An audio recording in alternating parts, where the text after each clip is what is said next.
HDFC bank ने Japan के दिग्गज बैंक एमयूएफजी के उस ऑफर को ठुकरा दिया है जिसमें एमयूएफजी ने $2 अरब में एचडीएफसी बैंक की एनबीएफसी कंपनी एचडीबी फाइनेंस में 20% हिस्सा खरीदने की बात कही थी। एमयूएफजी के ऑफर को एचडीएफसी बैंक के बोर्ड ने नामंजूर कर दिया। उल्टा बैंक के बोर्ड ने रिजर्व बैंक के नियमों के तहत एचडीबी फाइनेंस को लिस्ट कराने की भी मंजूरी दी है। अब बड़ा सवाल ये कि एचडीएफसी ने आखिर में ये डील ठुकराई तो ठुकराई क्यों? जी देखिए, ये डील केवल दो कंपनियों के या दो बैंकों के बीच नहीं है। इस डील के बड़े मायने हैं। डील के मायने इसलिए क्योंकि जापान की सरकार ने भारत के प्रधानमंत्री, वित्त मंत्री, विदेश मंत्री को इस डील में वो साथ खड़े हैं, बैक कर रहे हैं, इस तरीके के संकेत दिए थे। डिप्लोमेसी है, ये समझने की ज़रूरत थी कि सरकार अगर इसके पीछे खड़ी थी तो आगे भी ये संभावना बनती दिख रही थी कि अगर ये हो जाता है तो सीधी सी बात है कि इन देशों के रिश्ते आगे भी बढ़ेंगे और आगे भी कुछ अलग तरीके के टाइज हो सकते हैं। लेकिन ये एकाएक झटका लग गया जब एचडीएफसी के बोर्ड ने इस पूरे डील के लिए मना कर दिया और ये कह दिया कि हमें ये डील नहीं करनी है। अगर आप जापान के इस बैंक की बात करें तो ये $123 बिलियन से ज़्यादा की मार्केट कैपिटलाइजेशन वाला बैंक है। दूसरा सबसे बड़ा बैंक है ये। ग्लोबल फुटप्रिंट्स अगर आप देखें तो 40 कंट्रियों में इसका ग्लोबल फुटप्रिंट है। और उस बैंक की पूरी कोशिश थी कि अगर एचडीएफसी में उसको ये स्टेक मिल जाता है तो वो प्रमोटर की तरह होगा। 20% स्टेक बड़ा स्टेक है, प्रमोटर की तरह होगा और इमर्जिंग मार्केट के किसी कंट्री में उसकी दखल हो जाएगा। लेकिन अब अगर यहां पर ये डील नहीं हुई है तो ये देखना होगा कि इसको किस तरीके से, हालांकि दोनों कंपनियों की तरफ से भी कोई आधिकारिक प्रतिक्रिया नहीं आई है, लेकिन हाँ, सरकार के मोर्चे पर, देश के मोर्चे पर ये बहुत अच्छी खबर नहीं है। चलिए, इस बीच कैपिटल मार्केट रेगुलेटर सेबी ने रिलायंस होम फाइनेंस से जुड़े एक मामले पर कार्रवाई करते हुए अनिल अंबानी और 24 अन्य लोगों के खिलाफ सख्त कदम उठाया है। अनिल अंबानी को 5 साल के लिए सिक्योरिटी मार्केट से बैन कर दिया गया है। साथ में उनके ऊपर 25 करोड़ रुपए का जुर्माना भी लगाया गया है।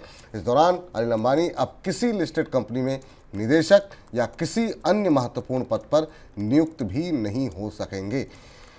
अनिल अंबानी के लिए मतलब बुरे दिन समाप्त तो नहीं हो रहे हैं और ऐसे समय में ये कार्रवाई जो की गई है, इसके क्या कुछ मायने निकाले जाए? देखिए, कार्रवाई से बड़ा ये समझने की ज़रूरत है कि एक ऐसा कारोबारी, एक ऐसा व्यवसायी जिसका नाम फोर्ब्स की लिस्ट में आ रहा है, दुनिया के अमीर लोगों में आ रहा है, जिसको भारत में कई ऐसे मोर्चे पर सरकार जिसके पीछे खड़ी दिखी है, बड़े बड़े रोजगार मेलों में जो बड़ी बड़ी घोषणाएं करता है, ऐसे किसी ग्रुप का प्रमोटर अगर ऐसे किसी केस में पाया जाता है कि वो अपनी ही कंपनी से गले से दरअसल चोरी कर रहा था, वो एक कंपनी से दूसरी कंपनी में फंड डाल रहा था, वो कंपनियां भी कहीं ना कहीं उसकी या उसके किसी रिलेटिव की थी और उसके बाद उसको वो पैसा मिल रहा था, तो ये तो एक तरह से गले में चोरी वाली बात है। ये दिखाता है कि देखिए कि कितना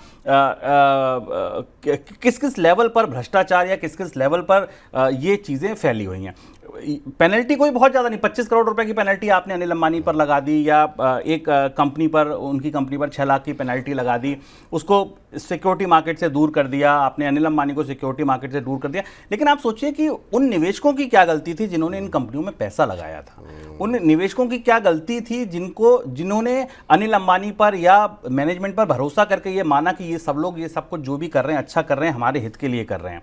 लेकिन समस्या ये है कि आप तो करके निकल गए, कंपनी को बैठाल दिया, आपकी सेहत पर जो फर्क पड़ा वो बहुत ज़्यादा फर्क नहीं पड़ा, आपकी लाइफ स्टाइल में बहुत अंतर नहीं पड़ा, लेकिन उन निवेशकों का कितनी गाढ़ी कमाई चली गई, ये समझने की ज़रूरत है। बड़ा लंबा ऑर्डर है, 277 पेज का ये पूरा ऑर्डर है और इसमें डिटेल में ये बताया गया है कि कंपनी ने कैसे अब एक कंपनी से दूसरी कंपनी रिलायंस होम फाइनेंस से पैसा निकाल कर और दूसरी कंपनी में ये पैसा घुमाया था और जो पैसा उनकी तरफ से ही कहा गया था। हालांकि अनिल अंबानी ने कहा कि ये तो मैनेजमेंट रन कंपनी है, तमाम लोग इसमें शामिल हैं, लेकिन सेबी ने अपनी रिपोर्ट में ये कहा है कि नहीं, आरोपी मुख्य रूप से अनिल अंबानी थे और इसीलिए उन पर यह पेनल्टी लगाई गई।